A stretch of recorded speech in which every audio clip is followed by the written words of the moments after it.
I'm glad you all came this evening. We have Miss Tamara Allen from the county agent office and two young ladies. We have Sophie Ryder. She's the daughter of Tara and Jeff Ryder of Green Forest. She's a sophomore, and she's a member of the Beef Club, and she's here to say our Pledge of Allegiance. And we have Miss Gracie Beck. She's a daughter of Justin and Amy Beck. She's also a sophomore at Bearville High School, and Gracie is a proud member of Carroll County Leadership Club, Bearville FFA, Junior Fair Board member, Youth Advisory Council. I think she'll be in election someday. And Carroll County Community Foundation, and there are probably many others that she does also. And Gracie will be here to say the prayer. So I'll turn that over. Yeah. They're going to take that up to Jamie. If they'll stay there, we're picking up the voice better there than we do up here. Okay, all right.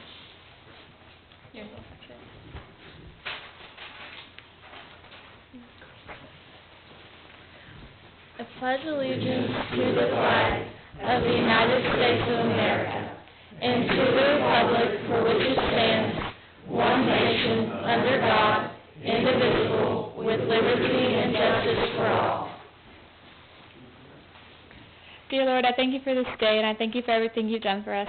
I thank you for everybody here tonight, and I pray that with each decision being made, that you would have your hand over it, that everything would be done for your glory and for your honor.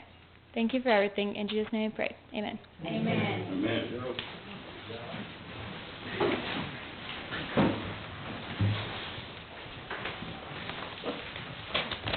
We now call the meeting to order.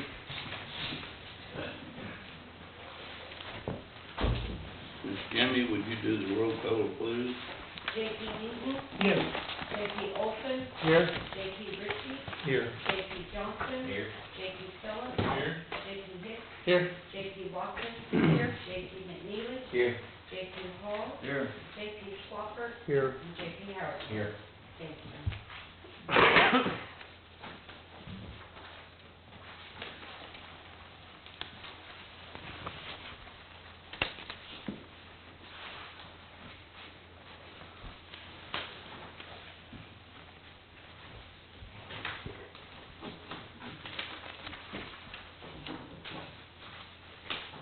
Next item of business is disposition of journal proceedings, approval of the previous minute. If there's no addition or correction, I'd entertain a move.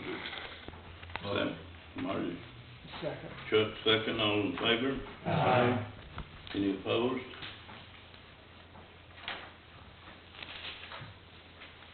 Next item of business is change to agenda. Yes. Lamont. I request to add a new subsection B under new business, and this is an emergency appropriation ordinance to purchase a replacement truck for the road department to replace one that was damaged, actually totaled recently, and it's one that has snowplow frame. So given that it's the middle of October, we need to make sure that we get this now and not wait until the insurance proceeds come in. Anybody second it? No, I just need Oh, I'm sorry. Any discussion? Call for the vote. Everybody in favor? Aye. Any opposed?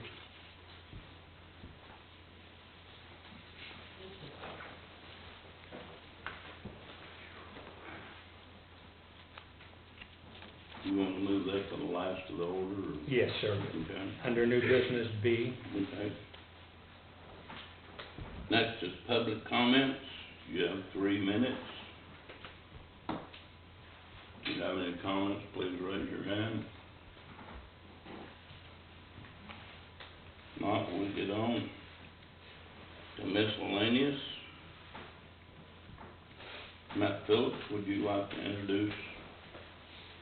Yes, well, Lisa with the health department is here, and she's going to introduce Catherine. Okay. My name is Lisa Holt, and I'm with the Carroll County Health Unit in the Arkansas Department of Health.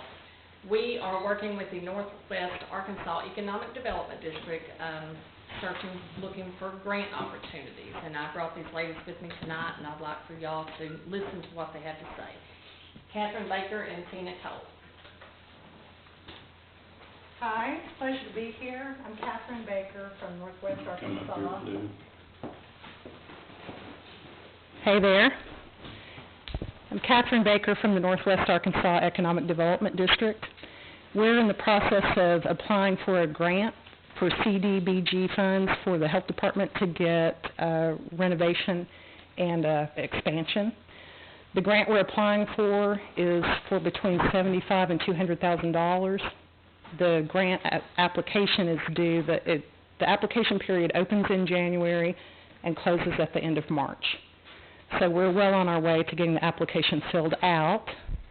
The reason I'm here talking with you this evening is what we will need to do before we can complete the application is have a public hearing, which normally we do before a Quorum Court meeting, to record civic participation in the process of determining the priorities of the community in applying for grant funding. And then there are resolutions that should be passed in order to comply with HUD requirements for the grant. And I've brought sample copies of those resolutions. I only made about 5 or 6 copies, but I'll be glad to pass those around. My card is attached, and I'm more than happy to answer any questions by email or just give me a call at the office. We're over in Harrison. My understanding from the state is that Carroll County itself has not received CDBG funding for 20 years. I think it was 98 when the health unit was built, was the last CDBG grant that came through the county itself. So the state is excited to find such a great funding opportunity as the health unit here. So they're fully supportive of our application process and are excited to have an opportunity to potentially fund the remodel and renovation that the health unit is looking for. Yes. Come on. Is this 100% grant? Yes, it is. Yes. That's even better. It's a good program. What I'd like to do at this point is just hand these over. Like I said, I didn't make enough copies for all of y'all. I didn't know what a big group this was. But just pass those around. My card's attached, and my job is to be available to answer questions. And what I'd like to do, and again, these are just printouts of the forms that we use, just straight. They have not been customized at all, and we can format those to your requirements and bring those in for review next month, if that works for you. And we can wait later, but I'd like to get the application completed before the end of the year, if possible. I didn't hear that last part. This should be done before the end of the year, before the public hearing? Or at the same time, we can have the public hearing before the meeting, and again, the purpose of that is to make a record for the purpose of compliance with the grant requirements, that there was an opportunity for public participation to comment on whether the county should apply for the grant, the priority needs of the county, and whether the health unit would fit those priorities. It would be my role to kind of guide a discussion there so that we can have the kind of citizen participation that the grant is looking for in the application. okay, since this has to be done before the end of the year. It doesn't have to be. It has to be done before the end of March, but I would like to get it done sooner. Okay, well, we'll go to the end of the year. Logistically, December, we have 2 meetings left, November, December. December is the budget meeting. That's when the budget. So if you want to get it done, I would suggest you aim for the November meeting. That sounds great to me. And again, Third Monday in November. okay. If any of you have any questions, comments, concerns, call me, email me. It is my very job to answer those questions. Yes? Is there some minimum amount of participation from the community in terms of that meeting? There is. Our application will be scored based on the amount of participation. There are many sections that are scored, and that is one. It's a 5-point section in the application. Just, based on the number of people who are in the room tonight, if we have this kind of turnout for the meeting next month, that would be entirely adequate to get all 5 points. Yeah. Sure. Is the media going to advertise the fact that we're going to have a meeting so we can get more participation? Yes, sir. We have some formatted advertisements that we can either post in the newspaper or post around town at I think it's a minimum requirement of 7 locations, and I'd be happy to do that, whichever one. And our office would pay for publication at this point since the application hasn't been submitted. Would it be possible, Judge, for this to be held, the public hearing to be held at 5, with the quorum court to follow immediately after? If you hold it before 5, I don't think you'll get many people. I don't have a problem with it. Okay. Anybody else?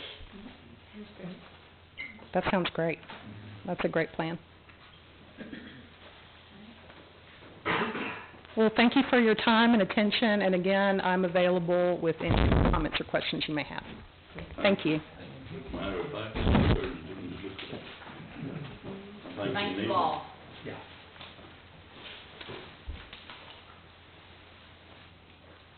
Next item in miscellaneous is B. Marty, would you want to introduce your speaker? I don't know if Amy's here or not. Not here. So, she's not here. She's not here? I guess we'll move on.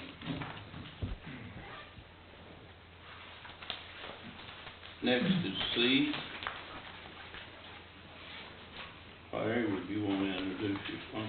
Yes, I'll introduce Mr. Jim Kelly. I think everybody here knows him, but I think Lamont had asked him some time back to put together some figures on what it costs us per mile to keep up paved roads versus dirt roads and a few things like that, so he's going to comment on those.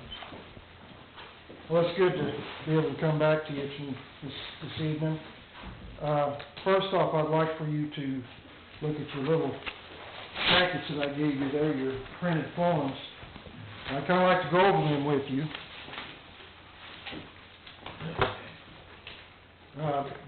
Some of these are before, some of them are after. Some of them are, otherwise we didn't have it.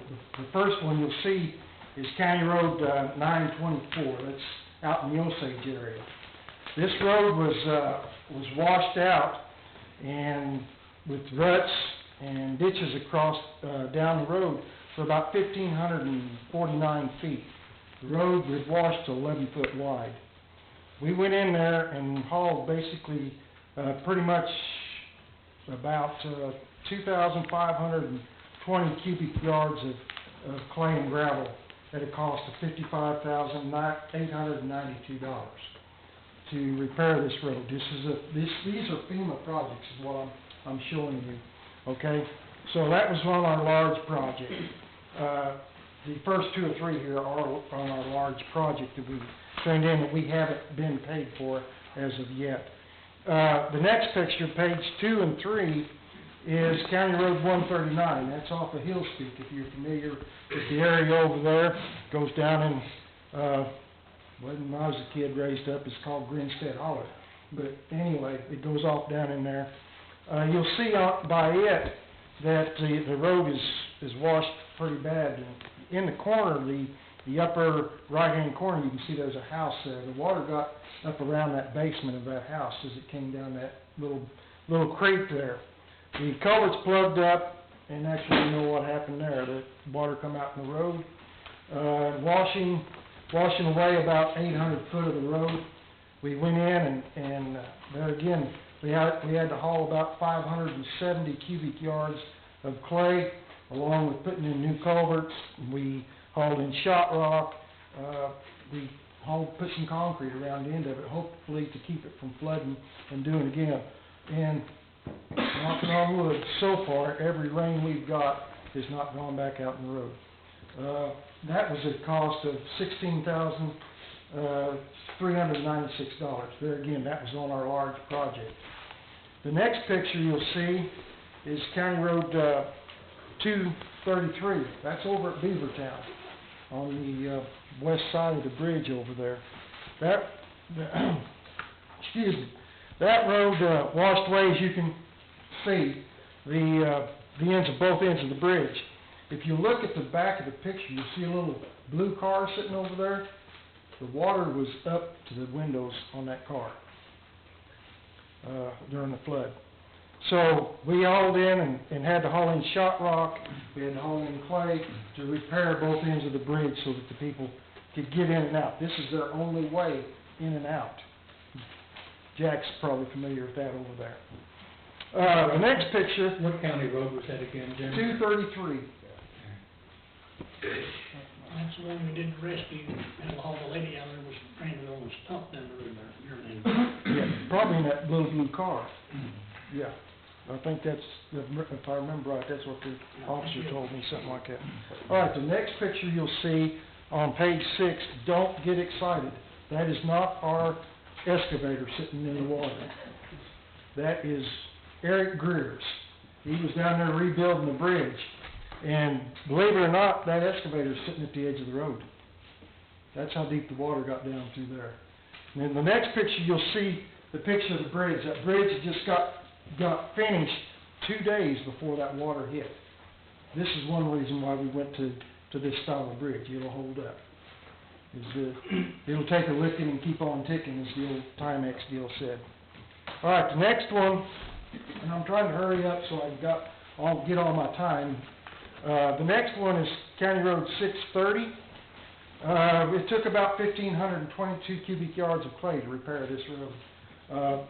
I took that picture, and I drove as far as I could drive. I couldn't go any farther than my four-wheel drive. That's how deep the ruts and the ditches were. You see on the opposite page, that's what it looks like now.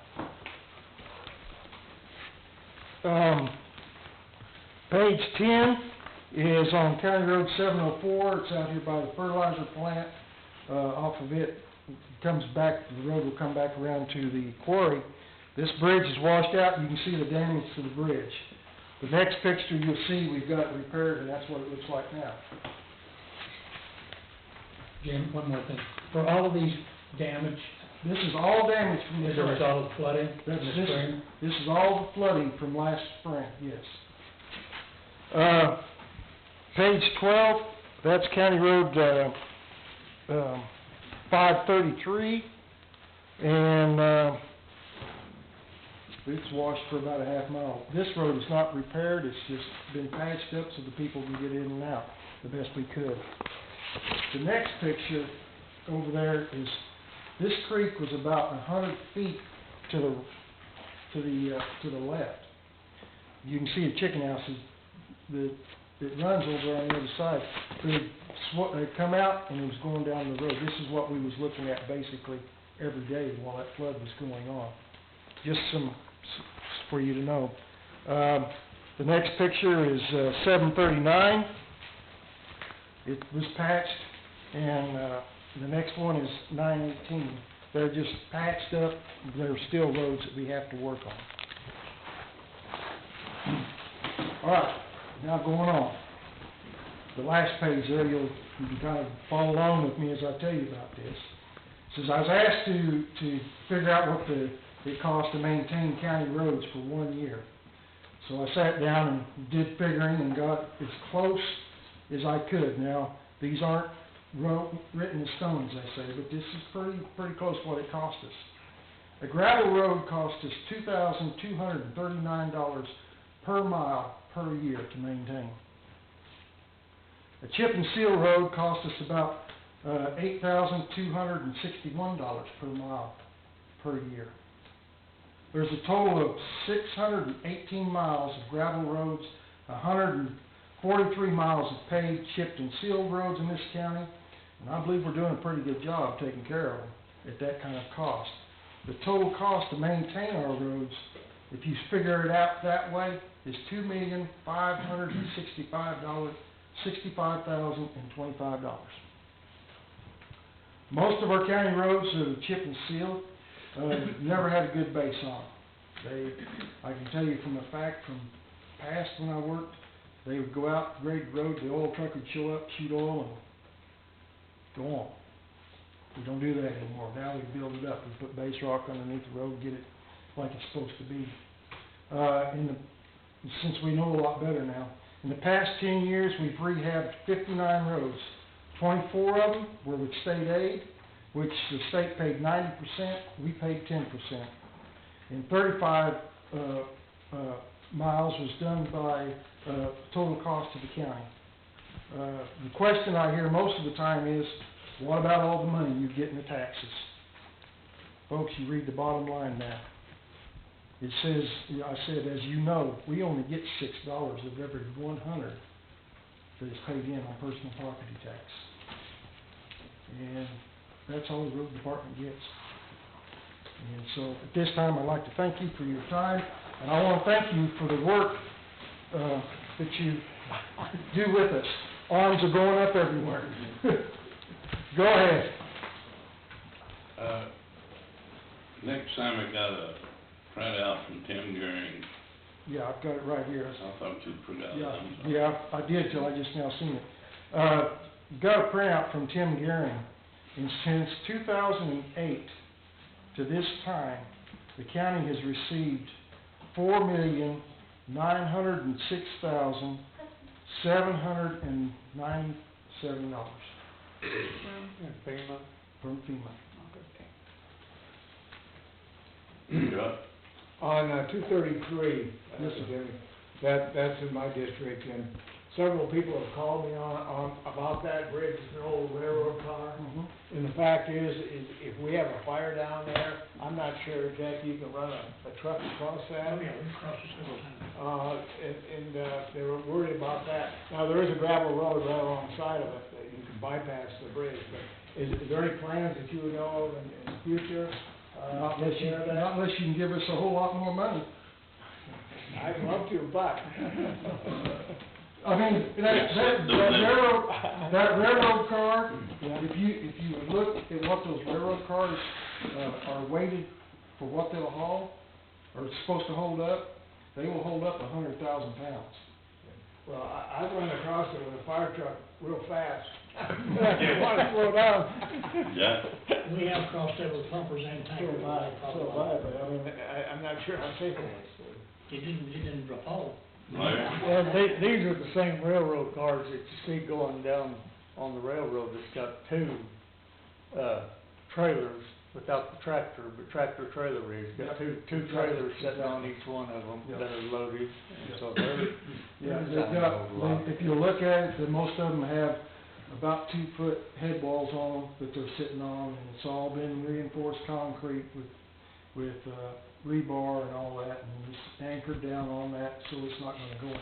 Yeah. I mean, I'll be honest with you, that bridge down there at 233 has went through a whole lot of floods, and it's still sitting there, and it's still safe. The state puts different weight limits on, because they say we don't know what the car was when you got it. Don? Jim, J.R. Snow asked me the other day, he was saying about coming and getting sponsored on here, and what he was talking about, at his house, his road's pretty good until the grader comes, and he asked the grader guy, "Hey, man, don't put your blade down, you're tearing our road up, and it has to get fixed, it's nature fixes it back." So, and I've heard people say that before, they wish the guy would just drive by and instead of putting the blade down where it don't need to be down. Is there any way you can tell your graders, someplace? Okay, here's what's gonna happen. Takes that grader a long time to get around. You get wear ruts in that road, where they're driving up and down. Them wear ruts will get deep. That grader blade is straight. It don't fit them wear ruts. So it's gonna, when he comes by the next 2 or 3 times, he's gonna leave rocks all in them wear ruts. He can't get them out. That's the reason why we grade them the way we do, so that we can keep that, wear ruts, keep it up in shape, because, if something happens and he doesn't make it back in 2 months, what's that road gonna look like in 2 months? Larry? I forgot one of them. Oh, well, I was fixing to say, you were talking about the one bridge that took a lot. I know the one on Yoakum Creek. You guys have had trouble trying to keep the ends from being tore out in floods, but the bridge still keeps hanging in there. It's took everything that's been thrown at it. Yeah, we finally got that solved too. Lamont? Jim, the $2.5 million figure, is that materials only? No, that's just maintaining. That had no materials to it. What do you mean maintaining it? Is that so labor? That's grading it, But you gotta figure out with your grader running down the road doing it, that's, So how do you figure a gravel road, $2,239 a mile? you gotta figure out that, how far that operator, what that operator can do in basically an hour. How far can he grade? It's gonna vary. Some operators can grade a lot more than other operators. You gotta figure the cost, what's that grader costing? What are you paying that individual? When you do that, you have to figure in, what is the county paying him? All of his benefits and all that. Oh, I'm well aware of that. All I'm trying to figure out is what these numbers represent. So if it takes $22.39 to maintain, so it's to maintain a gravel road is $2,239 a year, excluding all materials. Same thing with chip and seal? Chip and seal, what you do on chip and seal is you have to figure your my mind's going blank. You have to figure your basic cost, what it costs you to put that down, okay? So you're looking at materials on that as well? That one's materials. Okay. And how long is that chip and seal supposed to last? The chip and seal, if you go to the state, chip and seal will tell you 8 years is about what you're gonna get out of it. So you have to take what that costs to do that mile, break it down by 8, and that tells you what it costs for your chip and seal roads. Anyone else? I get one of those packets. Jamie? You don't need it? Are you sure? Never mind, Jim, thank you. I had one extra. I was just gonna hold out and see what I could get for it. Well, Any more questions? Mr. Moran?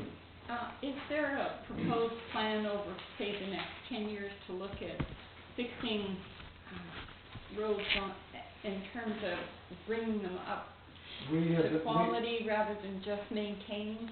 What we have been doing for, I'm not gonna give you a number right now, because it's just escaped my mind. But like what we have done, this year, I'll just use this year for an example. We redid 4 roads, they were chip and seal roads. 306, 309, 214, and 425. And I'll be quite honest with you, the way we're doing it is Sam and DeVoe says, Jim, go look at the roads. Which ones can we save? And so I go out and I drive the roads, I look at which ones that we hope that we can save, because if they go through another winter like what we possibly could have, by next spring they're gone. And we look at them and we evaluate them with what money we have to do with, and then we lay a 1-inch overlay over them. Now, those you've done this year, that was redoing the chip and seal? Yes, They were roads? They were already chip and sealed roads, all we did was. Did you do any new ones? No. Okay. Because right now, I'm in favor of that. Right now, what we're trying to do is we are trying to save the ones we've got before we add anything to it, because if a lot of these ones that we got are gonna be gone. Because in my honest opinion, I mean, I travel these roads every day, and a chip and seal road that's not kept up is rougher than a dirt road. Yeah. And we don't need any more if we can't keep them up. We need to get the ones that we've got up in good shape. Well, I do know this from, there again, it depends on what happens with the election. I do know, there is to move forward next year with several, as we asked the budget committee, Lamont, for a little extra money, to do some more of that we can kind of hopefully catch some of these up. Well, and basically, something that needs to be said is, sometimes we hear this thrown around about, if you'll give us more money. The road department gets all the tax money that comes in, save us holding back at least the 10% that's required by law to hold back. And we look at times, there's sometimes that we hold back more than the 10%. But that's so that when you have one of these catastrophes, that you were able to go ahead and go fix that road instead of waiting until you got the FEMA money. So, but the road department eventually gets every bit of the tax dollars that comes in for the road department, because that's the only thing it can be spent on. Right, right. So, Yeah. Lamont? And you also get about $200,000 a year from the state road temporary tax that has about 6 years left to run. Yeah. And in about 6 years, that money's gonna disappear. And y'all are getting really used to having that money. So, I mean, something needs to be done long term. You know, y'all had $1 million this year to be able to pay for all of this damage. You know, that FEMA is just now processing applications.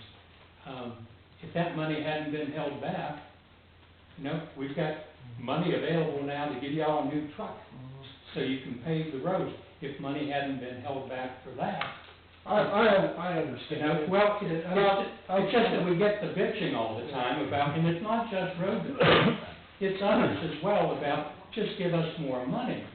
But, you know. I understand. We can't. I wasn't picking on you, I was just, you know, I'm just trying to, you know, be like everybody. Yeah, but everybody tells. I hear the same thing from the public. Yeah, I know, but y'all tell the people, go to the Quorum Court, like we're the saviors and we can fix it all. We can't fix it all. You know, we have restrictions as to what we can appropriate. Well, and that's the reason why I brought out that we only get $6 of every 100. You know, I'm sorry if I offended you, I didn't mean to, I was just.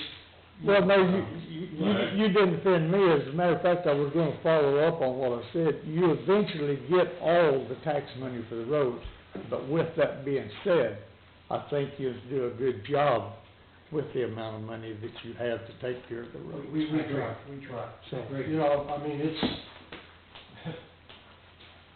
we did 3 roads and had one thank you for, in that boy on the roads.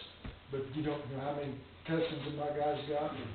I have no doubt about it. I mean, it's, people need to be educated about it, but, you know, my experience has been that people don't want to be educated about it. They want the latest prices of the day, and that's what they jump on, and that's what they go after. Well, and that's unfortunate for county employees and department heads. But you know what the most important road in Carroll County is? My road. Except mine's not in Carroll County, so. and it's got more traffic than any of the others. Absolutely. Yeah. One house that has a whole lot of traffic. Yeah, it's one of the frustrations of being a JP, is the fact that I get all the calls for the roads.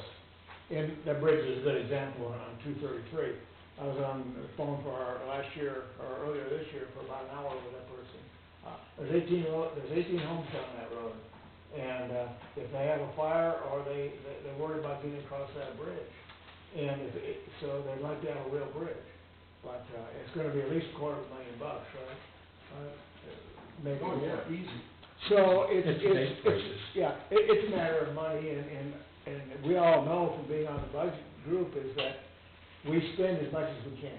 Yeah, and I appreciate that. We put that in the paper too, we spend as much as we can, and nobody wants their taxes raised, including myself, so that's where we are right there. Thank you very much. Thank you. Can I say something? Absolutely. I think you all have done a very hard job. That pie is just so big, and 10% of it you can't use, you gotta save. And I don't know of any department that don't think they need more money. But I want to thank you for what you've given us. I've never argued with you on it. Thank you for what you do, you got a hard job.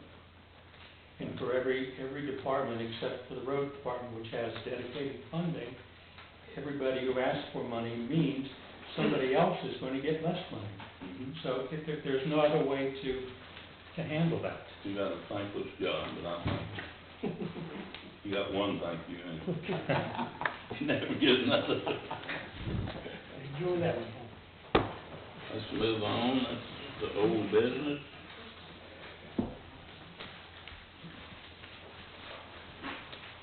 Could you read A, please, Miss Jimmy?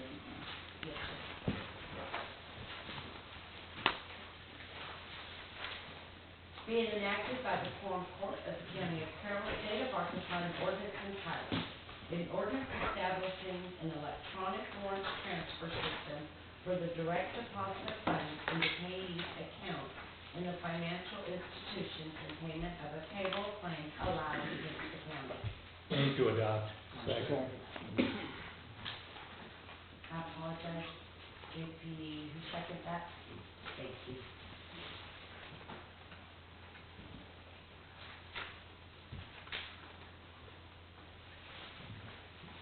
Okay, found my ordinance.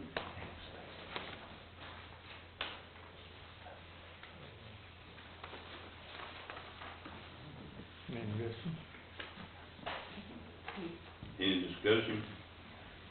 This is the second reading. What this does is create the mechanics for the county clerk and the county treasurer to institute direct deposits for county payroll. And it would be the bank of their choice, and it would be for employees who choose to do it. If anybody wishes not to participate, it is their right under state law to opt out of it. But the way it works is everybody will be presumed to be signed up unless you opt out of it. So after this goes into effect, once the mechanics are in place, employees will be asked if they want to opt out, in which case they will continue to receive paper checks. Anyone else? Call for vote. J.P. Deaton? Yes. J.P. Olson? Yes. J.P. Ritchie? Yes. J.P. Johnson? Yes. J.P. Phillips? Yes. J.P. Hicks? Yes. J.P. Rockman? Yes. J.P. Ely? Yes. J.P. Hall? Yes. J.P. Swafford? Yes. J.P. Howard? Yes. Thank you.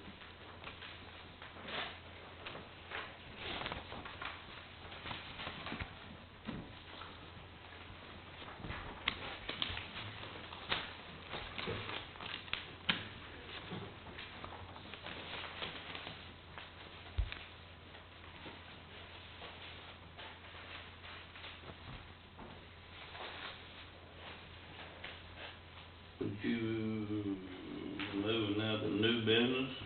Under A, would you read that please, Ms. Chairman? Being enacted by the Quorum Court of the County of Carroll, State of Arkansas, an ordinance to be entitled, a supplemental appropriation ordinance amending ordinance number 2017-40, the 2018 budget ordinance, and appropriating money for Sheriff's Department and County Detention Facility. Move to adopt. I'll second it. Matt second, Lamont move to adopt. Any discussion? Several years ago, when we streamlined our budget process, we established a policy that if in a particular category under the budget, as long as the total for that category was in the positive, a particular line item could be overdrawn. That applied to all sections except personnel. In personnel, no line item is to be overdrawn unless the department head comes to the Quorum Court first for an appropriation. Well, in the last month, it's happened twice in the Carroll County Sheriff's Office. First instance, their line item for part-time salaries, which is in the personnel section, was exceeded, and the supply section, the entire section, was in the negative. So this budget will, or this appropriation ordinance will transfer a total of $18,000, $8,000 from general fund to the sheriff's part-time fund, to which I hope will meet their obligations for the balance of the year. And what we're doing here is we're simply transferring money from full-time to part-time. We're not adding money to the sheriff's budget at this time. We're transferring from full-time to part-time to cover the short-time deficit, or part-time deficit. And we're also appropriating $10,000 from the sales tax fund to the detention facility general supplies to offset their deficit. And most of that's already spent, so they really gotta watch their budget. And Jamie has told department heads time and time again, they receive a monthly budget report by line item. showing all of the appropriated line items and the balance that is remaining. So there really is no excuse, you know, I mean, if it happens for $50, but we're talking thousands of dollars here. This is more than just, you know, a one-time payment that happened to blow it over. We're talking some big money. So this is really inexcusable. Anyone else? Don? Yeah, I have a hard time about this, because we, you know, we're supposed to be controlling the county's money and helping out as best we can. Now, Lamont, on this $8,000 or $10,000 for supplies, how bad would it be if they didn't get that $10,000? They're already overdrawn, they've already spent it. So I mean, we need to pay bills. So what is going to be left is very little. So when I prepared the ordinance, I didn't give them any money to play with. And I got the numbers from Janie as to what was overdrawn. And on the sheriff's budget with personnel, we're not adding money, but they've lost money from their full-time personnel budget, so they're going to have to manage that somehow. And on the detention center, we have to add money. We have to pay these bills. I don't know what Quorum Court can do. You know, we can't control what they spend. It comes to us after the fact. So my thought was to make it public and you know, let people see what's going on. Marty? It just boils down to four management, right? And how much extra money over this last year we given them? Just because they spent what they didn't have. The managers here leans forward just now asking.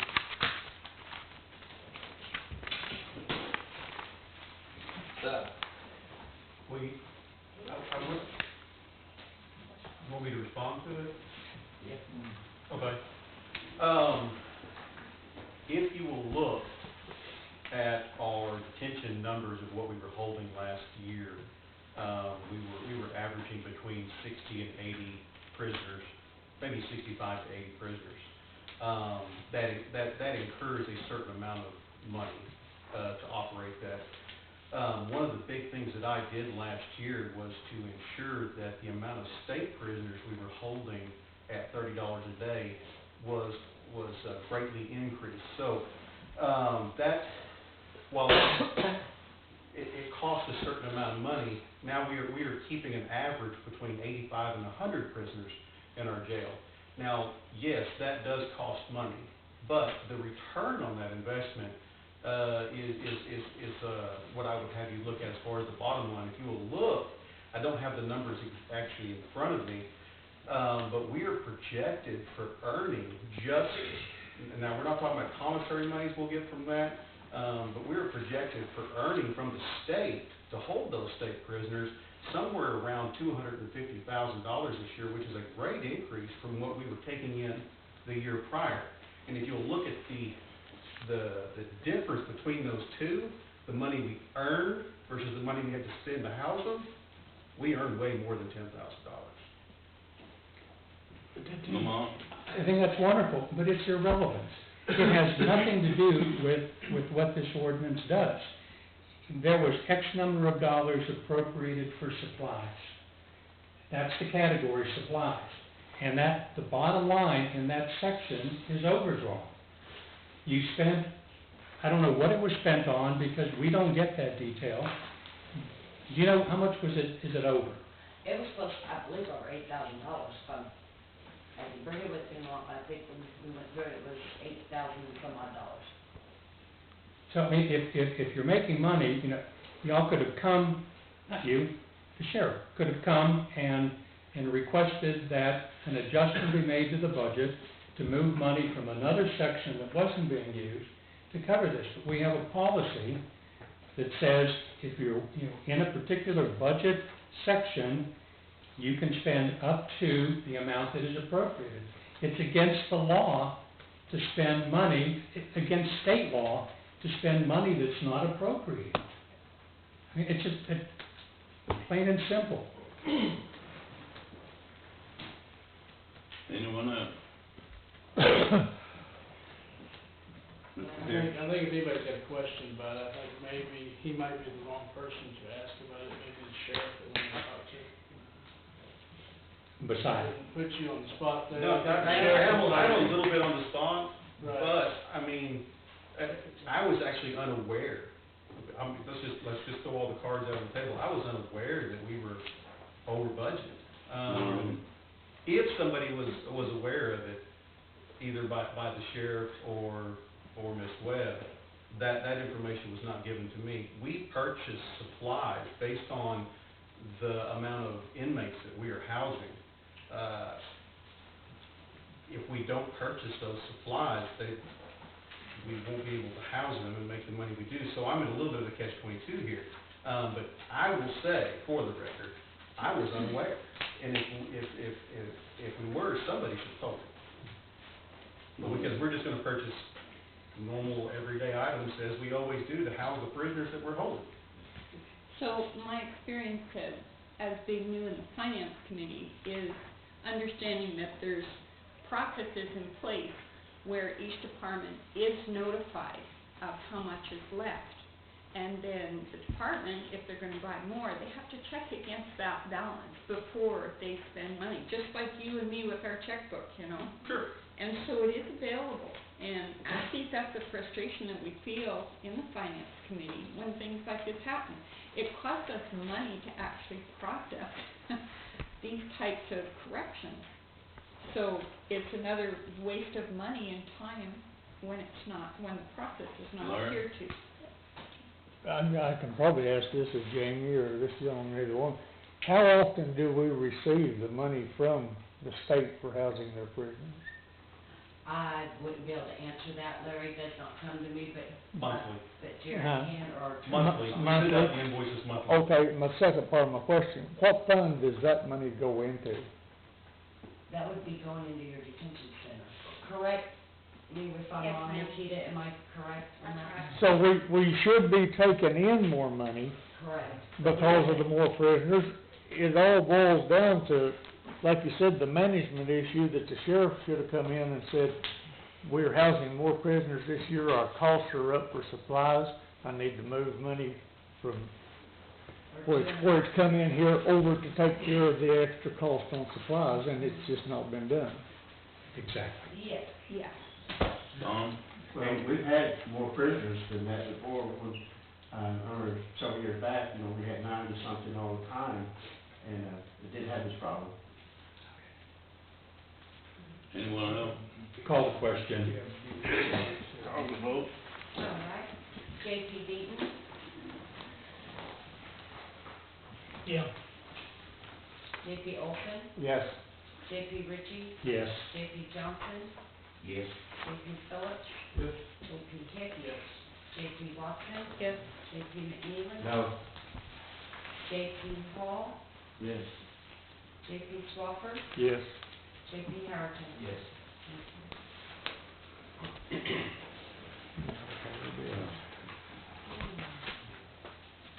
Like the motion passed.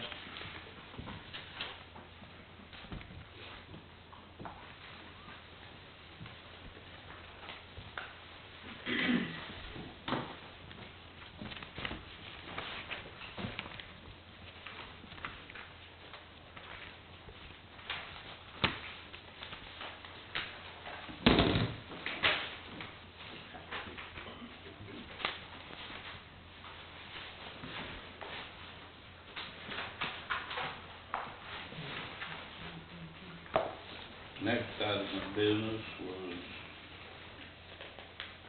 to amend the agenda, to move the ordinance down section B. You wanna read that, Ms. Chairman? Yes, sir.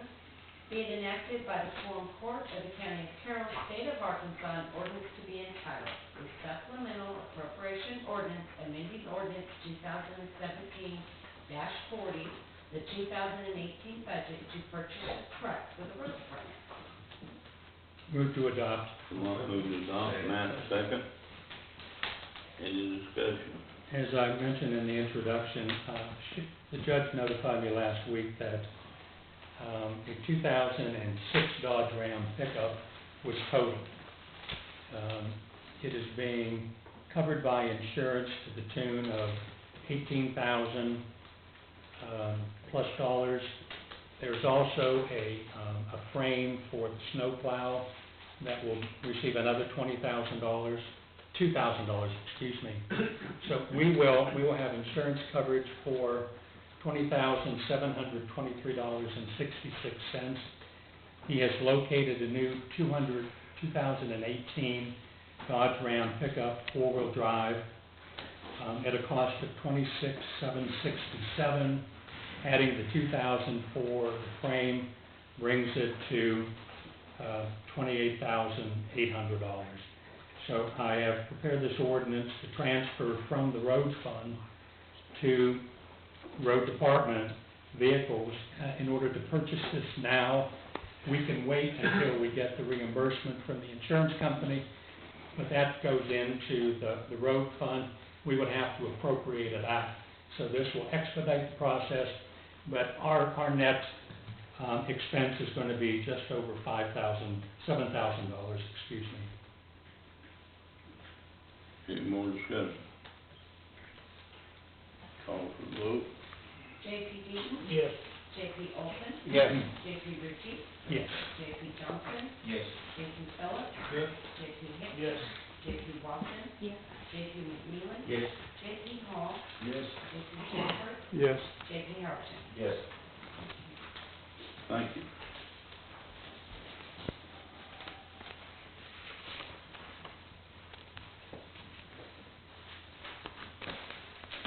Next item of business is JP comments. Scott? You got before you paperwork here, Lamont and I mostly has really been bad mouth because we're discussing taking the dispatch back to the sheriff's office. You look at this ordinance, J.P. Larry Fry back in 2002, with Judge Ed Robinson and Sheriff J.R. Ashlock. There was an ordinance passed putting the county judge over dispatch.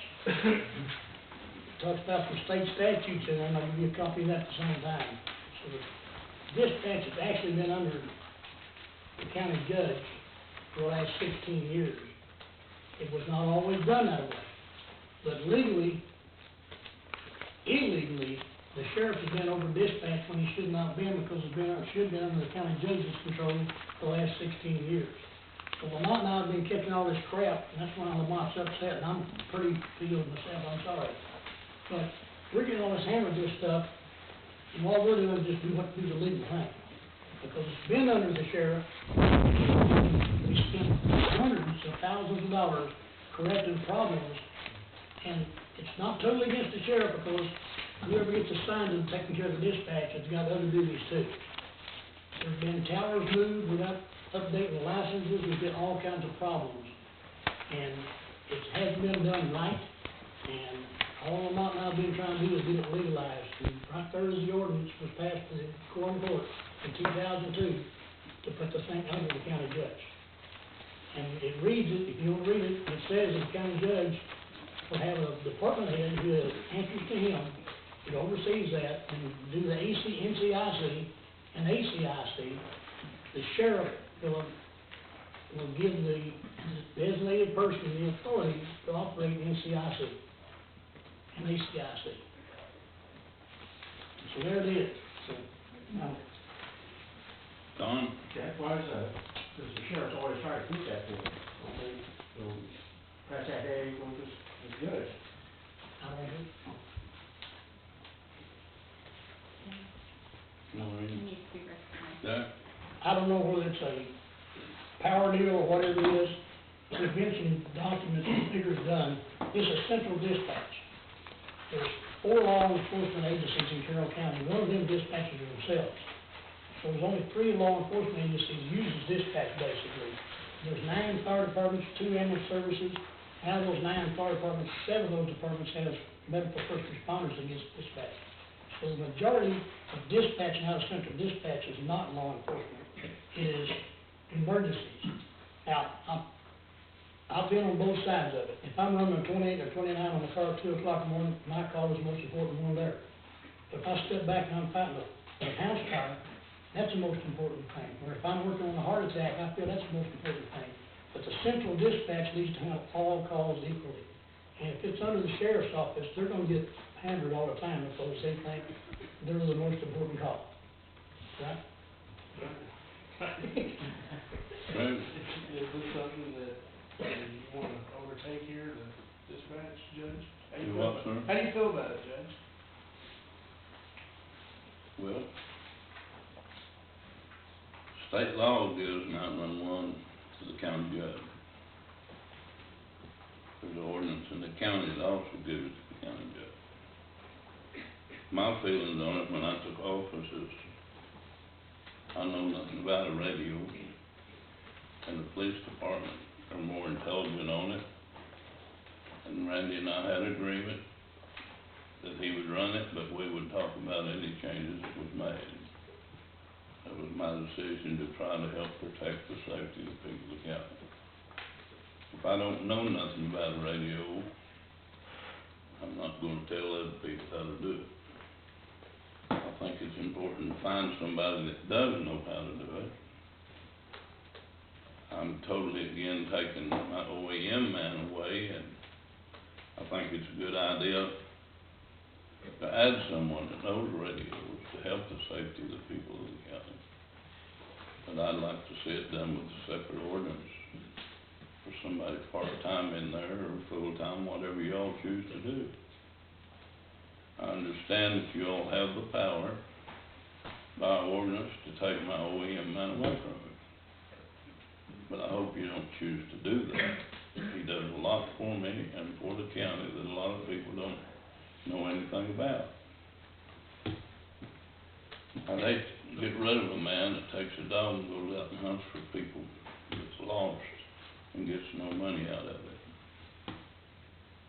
He does a lot more than you think he does. I think this is a good idea to add someone to oversee the radios, but I would like to see you do it as a part-time job. I don't think if you hire somebody to do both, they're gonna want $70,000 or $80,000 a year, and that's gonna make everybody else unhappy, because they ain't making that. I don't have a problem if you wanna have a part-time to help me. Anyone else? Well, man, I'd be interested in knowing what the other Class 3 counties are doing at this time for the same issue. I'm a little ignorant of that, because I'm relatively new. I think it's a good idea. I'd like to see a part-time job. Well, I'd like to know what's being done in the other counties right now. What you'd like to know is who's in charge of it in Yeah, other how counties, it's whether it's county judge or the sheriff or who. It's the county judge, so 75 counties. State law gives that to him. Chuck? I think what we run into is a problem that's been created by all of the new developments in technology that we said. We're looking at an OEM person and we're looking at an electronics person. Why would it be advisable to put two together? Because maybe we can get some money from the state, money from the county, and get somebody. We expected the sheriff's department to put in a new radio system. They're police officers. I mean, they're not necessarily versed in electronics, and I can understand that. And then the OEM person, the other way around, they're versed in looking for people not running electronic items. So the problem that we have is we need somebody knowledgeable, but I'm not sure if we would be able to pay what we need to pay to do that. And that's why we try that. Maybe we can get somebody to do both, cross-train them for, the salary. But that's the whole kicker there, is the salary. Judge, All right. does this put you over the hiring and firing of the? Do what, sir? Does this put you over the hiring and firing of dispatch? I think I already have the power to do that if I choose to do so. Well, are you involved in the hiring process of dispatch or? Sometimes. Sometimes. if I can clarify that, under the ACIC guidelines, the law enforcement official has to be involved in the hiring and firing, but ultimately it would be the county judge's decision. So there is a separate contract. We have already obtained it from ACIC to review it. It is a contract between the law enforcement who has access to ACIC and whoever's doing the administration, and it only applies to those terminal operators who access ACIC. In our case, all of our terminal operators do. They all access ACIC. So there would be some overlap on that, but that's simply on the management of the personnel. There's the other issue, and that is the maintenance of the integrity of the electronics of it, and that's where we have fallen terribly short. There have been multiple people involved in this upgrade, and I think that's been the pattern even before the upgrade, where you have various people who get moved around, and you have a half a dozen people calling the shots, and you end up with half a dozen results, and nothing comprehensive. So there are safeguards to make sure that it's not absolutely, because it would involve ACIC. I already had this prepared earlier, but until we got to dispatch. But I want to publicly thank Dana and her crew for their move to dispatch. I believe has been really smooth. I made a comment a couple months ago about the equipment, and how much trouble we were having. To me, that's gone, and I want to thank Sam Ward for his part in that. I didn't know anything about Sam. I've started visiting with dispatchers a little bit about Sam Ward. I mean, they like him. They like what he does for them. But Dana and her crew have done a great job. This move seems like it's just been really smooth. If you haven't had a chance to check out the new dispatch, you need to do that, for sure. I'd like to add on to that. I think Sam Ward is the one person who is personally responsible to have gotten us to the point we are in the upgrade to 911 Central Dispatch, someplace we should have been a year and a half ago. We're there, and he's continuing to tweak it. He's working with, he has a consultant friend who used to be IT 911 dispatch guru in Oklahoma, who has an incredible mind, and they donate a tremendous amount of time to the county. It's not billed because we have a limit on Sam's hours of what he has been doing. I mean, I talk with him or text with him almost every day, and he's amazing. Yes, he is. Thank you. I'll pass that on. One last comment is the fact that, in my opinion, the project kind of fell short because of management, a project manager. And it's something in the future, as Quorum Court, I'm not sure how much authority we have over that, but we need to make sure if we get into any kind of a project, we have a viable project manager who can oversee the whole project start to finish. And that's what we really lack. Anyone else? Thank you, Judge.